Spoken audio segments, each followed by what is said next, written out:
आज है 7 अगस्त 2023 दिन सोमवार। Welcome back to Clean News UP. चलिए देखते हैं उत्तर प्रदेश की 25 फटाफट बड़ी खबरों को। यूपी के 55 स्टेशंस का होगा कायाकल्प। सीएम योगी ने प्रधानमंत्री का जताया आभार। मुख्यमंत्री योगी आदित्यनाथ रविवार को अमृत भारत स्टेशन योजना के शुभारंभ से वर्चुअली जुड़े। नई दिल्ली से प्रधानमंत्री नरेंद्र मोदी ने देश के 508 रेलवे स्टेशन के पुनर्विकास व आधुनिकीकरण की आधारशिला रखी। इसमें उत्तर प्रदेश के 55 रेलवे स्टेशन का कायाकल्प होना है। मुख्यमंत्री ने बाद में ट्वीट करते हुए प्रधानमंत्री मोदी का आभार व्यक्त किया। स्मार्ट सोलर लाइट से जगमग होगा अयोध्या तटबंध। यूपी नेडा ने शुरू की तैयारी। रामनगरी के कुछ प्रमुख हिस्सों सहित अयोध्या को गुप्तार घाट से जोड़ने वाला तटबंध अब स्मार्ट सोलर लाइट से जगमग होगा। उत्तर प्रदेश नवीन और नवीकरणीय ऊर्जा विकास अभिकरण ने इस दिशा में काम शुरू कर दिया है। प्रथम चरण में 7 करोड़ रुपए की लागत से रामनगरी के प्रमुख हिस्सों को स्मार्ट सोलर लाइट से जगमग किए जाने की तैयारी शुरू हो गई। स्मार्ट सोलर लाइट लगाने के लिए बंधे पर जगह जगह पक्का फाउंडेशन भी तैयार किया जा रहा है। स्वदेशी गायों की खरीद पर यूपी सरकार देगी 40,000 रुपए तक का अनुदान। मुख्यमंत्री स्वदेशी गौ संवर्धन योजना के तहत अन्य प्रदेशों से उन्नत नस्ल की स्वदेशी गायों के क्रय पर किसानों को अधिकतम 40,000 रुपए तक का अनुदान मिलेगा। एक दुग्ध उत्पादक अधिकतम 2 गायों की एक पशुपालन इकाई के लिए पात्र होगा। इसके अलावा प्रदेश के 621 विकास खंडों में एक उच्च तकनीकी की नई दुग्ध उत्पादक सहकारी समिति बनेगी। मुख्य सचिव दुर्गा शंकर मिश्र की अध्यक्षता में नंदबाबा दुग्ध मिशन की स्टेट स्टीयरिंग कमेटी की प्रथम बैठक में ये निर्णय लिए गए। इसके तहत मुख्यमंत्री स्वदेशी गौ संवर्धन योजना, मुख्यमंत्री प्रगतिशील पशुपालक प्रोत्साहन योजना और नंदिनी कृषक समृद्धि योजना को मंजूरी दी गई। यूपी सरकार का बड़ा ऐलान, केवल 5,000 में अपनों को गिफ्ट करें प्रॉपर्टी। मुख्यमंत्री योगी आदित्यनाथ की कैबिनेट ने स्टाम्प और रजिस्ट्रेशन विभाग के रक्त संबंधी मामलों में स्टाम्प ड्यूटी से भारी भरकम छूट देने संबंधी प्रस्ताव को मंजूरी दी। ऐसी छूट की सुविधा महाराष्ट्र, कर्नाटक और मध्य प्रदेश सहित कई राज्यों में पहले से है, लेकिन यूपी में पिछले साल दिसंबर से छूट नहीं दी जा रही थी। यानी अब संपत्ति उपहार में देने के लिए आपको अधिकतम स्टाम्प शुल्क 5,000 रुपए ही देना पड़ेगा। लखनऊ अयोध्या राजमार्ग 440 करोड़ की लागत से संवारा जाएगा हाईवे। राजधानी से अयोध्या के बीच राम भक्तों की राह आसान बनाने के लिए national highway authority of India करीब 446 करोड़ रुपए खर्च करेगा। हाईवे को इस तरह संवारा जाएगा कि यात्रा सुगम होने के साथ पूरा मार्ग ग्राममय नजर आए। इसके लिए अलग अलग जगहों पर अयोध्या के ऐतिहासिक महत्व और राम मंदिर से जुड़े प्रतीक भी लगाए जाएंगे। इसके लिए टेंडर प्रक्रिया शुरू हो गई। एनएचएआई अधिकारियों का कहना है कि इसी महीने टेंडर प्रक्रिया पूरी कर सितंबर में काम शुरू कराने की तैयारी है। वाराणसी में दौड़ेगी लाइट मेट्रो, शासन से मिली मंजूरी, जल्द होगा सर्वे। वाराणसी में रोपवे के बाद अब लाइट मेट्रो के संचालन की तैयारी है। शासन की ओर से मंजूरी मिलने के बाद वाराणसी विकास प्राधिकरण कवायद में जुट गया। इसके लिए जल्दी सर्वे का काम शुरू हो सकता है। सबसे पहले बाबतपुर एयरपोर्ट से बीएचयू तक लाइट मेट्रो चलाने की योजना है।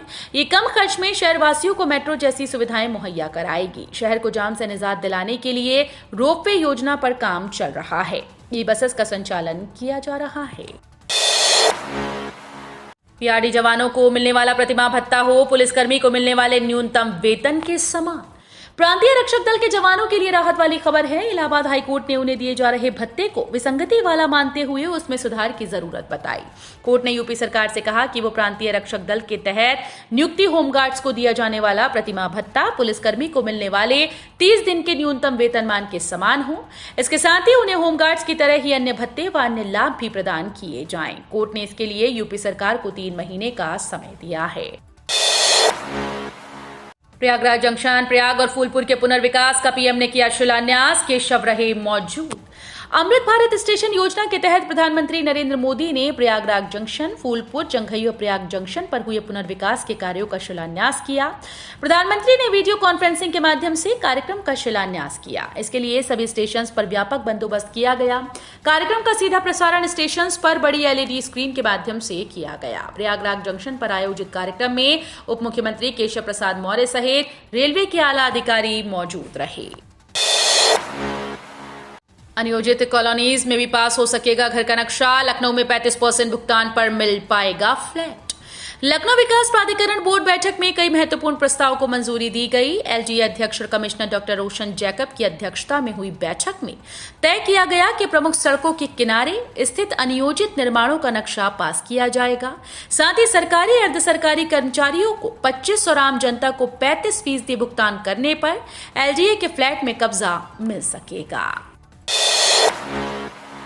सदन में सूखे और बाढ़ पर चर्चा के लिए सरकार तैयार। मुख्यमंत्री एवं विधानसभा में नेता सदन योगी आदित्यनाथ ने प्रदेश में सूखी और बाढ़ की स्थिति पर सदन में 2 दिन चर्चा कराने का प्रस्ताव रखा। मुख्यमंत्री ने कहा कि विपक्ष सूखे की समस्या पर आरोप प्रत्यारोप की जगह समाधान के सुझाव दे। रविवार को विधानसभा में आयोजित सर्वदलीय बैठक में मुख्यमंत्री ने एनडीए के साथ विपक्षी दलों के नेताओं को विश्वास दिलाया कि मानसून सत्र में सरकार हर एक चर्चा में भाग लेगी। सदन के सदस्यों के सवालों का सकारात्मक जवाब देते हुए उनके सुझाव के अनुरूप समाधान निकालने का प्रयास करेगी। धर्मशाला से घंटाघर तक बनेगा विरासत गलियारा, सड़कें की जाएंगी चौड़ी। धर्मशाला बाजार से घंटाघर के शहीद बंधु सिंह पार्क तक विरासत गलियारा विकसित किया जाएगा। 3 किलोमीटर लंबे गलियारा में स्वतंत्रता संग्राम सेनानियों की प्रतिमा लगाने के साथ ही नाथ पंथ व गोरखपुर के इतिहास की जानकारी दी जाएगी। गलियारे के सुंदरीकरण के लिए सड़कें चौड़ी की जाएंगी और जगह जगह लोगों के बैठने की व्यवस्था की जाएगी। बिजली के तार भूमिगत कर दिए जाएंगे। नया नोएडा की योजना एक कदम और आगे बढ़ी। मास्टर प्लान को 13 अगस्त को मिल सकती है मंजूरी। नए नोएडा की योजना अब एक कदम और आगे बढ़ने जा रही है। नया नोएडा बुलंदशहर और दादरी के 88 गांव की करीब 21,000 हेक्टेयर जमीन अधिग्रहित कर बसाया जाएगा। इसका मास्टर प्लान 2041 अब लगभग तैयार हो चुका है। इस मास्टर प्लान को मंजूरी के लिए 13 अगस्त को होने वाली बोर्ड बैठक में रखा जाएगा। लैंड पूल के जरिए भी किसानों की जमीन अधिग्रहित की जाएगी। 21,000 हेक्टेयर में ये करीब 8,000 हेक्टेयर जमीन औद्योगिक निवेश के लिए रिजर्व की गई है। पार्कों में मांगलिक कार्यक्रम करने वालों को देना होगा शुल्क। कॉलोनी के पार्कों में शादी विवाह व मांगलिक आयोजन करने वालों को नगर निगम को शुल्क देना पड़ सकता है। नगर निगम ऐसे लोगों से शुल्क वसूलने की तैयारी में है। इसका निर्धारण कॉलोनी वासियों से मिलकर निर्धारित किया जाएगा। शुल्क की धनराशि पार्कों की सफाई व रखरखाव में खर्च की जाएगी। दरअसल लोग कॉलोनीज के पार्कों में शादी विवाह व अन्य तरह के आयोजन करते हैं। इसके बाद कचरा छोड़कर चले जाते हैं। पार्कों को फिर से साफ सुथरा और सुंदर बनाने में नगर निगम का बजट खर्च होता है। सीएम योगी ने विधान भवन में गाइडेड टूर के लिए किया वेबसाइट का शुभारंभ। यूपी में अब आम नागरिक भी विधानसभा मंडल, कॉरिडोर, विधायी लाइब्रेरी समेत अन्य संस्थाओं को बिना किसी सिफारिश के देख सकेंगे। इसके लिए सीएम योगी आदित्यनाथ ने विधानसभा सत्र शुरू होने से एक दिन पहले रविवार को डिजिटल वीथिका और डिजिटल कॉरिडोर का शुभारंभ किया। इस दौरान विधानसभा के प्रथम तल पर एलईडी स्क्रीन लगाई गई। टूरिस्ट टिकट की मदद से विधान भवन की खूबियों का दीदार कर सकेंगे। डिजिटल कॉरिडोर में सदन की गतिविधियों से लेकर इतिहास तक देखने को मिलेगा। यूपी के गांव को लेकर सीएम योगी का महत्वपूर्ण आदेश, ग्रामीणों को होगा ये फायदा। मुख्यमंत्री योगी आदित्यनाथ ने कहा कि प्रदेश के गांव को स्मार्ट विलेज बनाने की अवधारणा को मजबूती प्रदान करने के लिए हर गांव में विश्वकर्मा संकुल का निर्माण किया जाए। इससे ग्राम्य अर्थव्यवस्था को जहां आत्मनिर्भर बनाने में मदद मिलेगी, वहीं ग्रामीण श्रमिकों को अपनी मेधा का प्रदर्शन करने और सेवाएं प्रदान करने के लिए एक ही छत के नीचे सारी व्यवस्थाएं उपलब्ध हो जाएंगी। इसके लिए पंचायती राज विभाग के साथ समन्वय करते कार्य को तेज गति से आगे बढ़ाया जाए। आलोक के मुकदमे ने बढ़ाई पीसीएस अधिकारी ज्योति मौर्य की मुश्किलें, नौकरी पर मंडरा रहा खतरा। पीसीएस अधिकारी ज्योति मौर्य की मुश्किलें बढ़ती नजर आ रही हैं। उनके पति आलोक मौर्य की शिकायत पर शासन स्तर से शुरू कराई गई जांच अब तेज हो गई। जांच कमेटी ने नोटिस भेजकर उनकी संपत्ति का ब्यौरा भी तलब किया है। दरअसल पति ने आरोप लगाया कि पद का दुरुपयोग कर ज्योति ने करोड़ों का अवैध लेन देन किया। इस पैसे से उन्होंने कई स्थानों पर संपत्ति बनाई और कई सेक्टर में निवेश किया।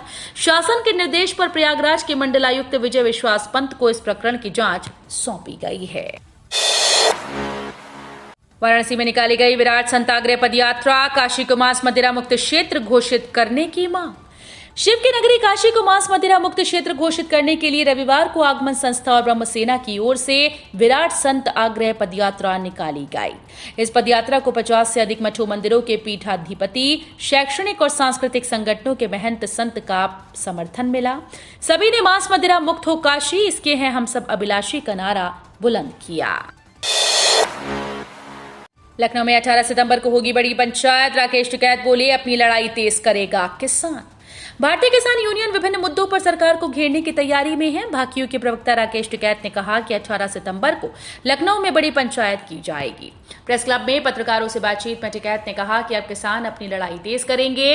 11 अगस्त को ट्रैक्टर मार्च निकाला जाएगा। इसमें हर जिला मुख्यालय पर स्थानीय मुद्दों को लेकर किसान डीएम को ज्ञापन देंगे।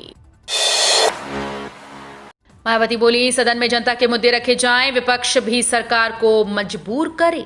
यूपी विधानसभा के आज से शुरू हो रहे सत्र पर बसपा सुप्रीमो मायावती ने प्रतिक्रिया व्यक्त की। उन्होंने ट्वीट के जरिए कहा कि सरकार आम जनहित के जरूरी मुद्दे जैसे बढ़ती महंगाई, गरीबी, बेरोजगारी, सड़क, बिजली, पानी, शांति व्यवस्था और सुरक्षा की बदहाल स्थिति पर विशेष जिम्मेदारी का परिचय दी। इन्हें लेकर लोगों का जीवन त्रस्त व अस्त व्यस्त है। पूरे प्रदेश में हो रही झमाझम बारिश। मौसम विभाग ने इन जिलों के लिए जारी किया ऑरेंज अलर्ट।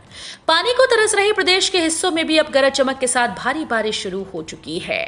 ऐसे में जहां फसलों को राहत मिली तो वहीं उन जिलों को शायद अब सूखा न घोषित करना पड़े जहां बारिश का बेसब्री से इंतजार किया जा रहा था। अगले 4 दिन खास हैं और सरकार भी इंतजार कर रही है। 10 अगस्त के बाद ही यदि आवश्यकता हुई तो सूखे का सर्वा कराने की तैयारी है। अगले दिन तक अब लगातार बारिश की संभावना बनी हुई है। इंतजार किया जा रहा था। अगले 4 दिन खास हैं और सरकार भी इंतजार कर रही है। आगरा क्लब के भूतल पर कुर्ता धोती में आने वालों पर होगा जुर्माना, इतनी रकम हुई तय।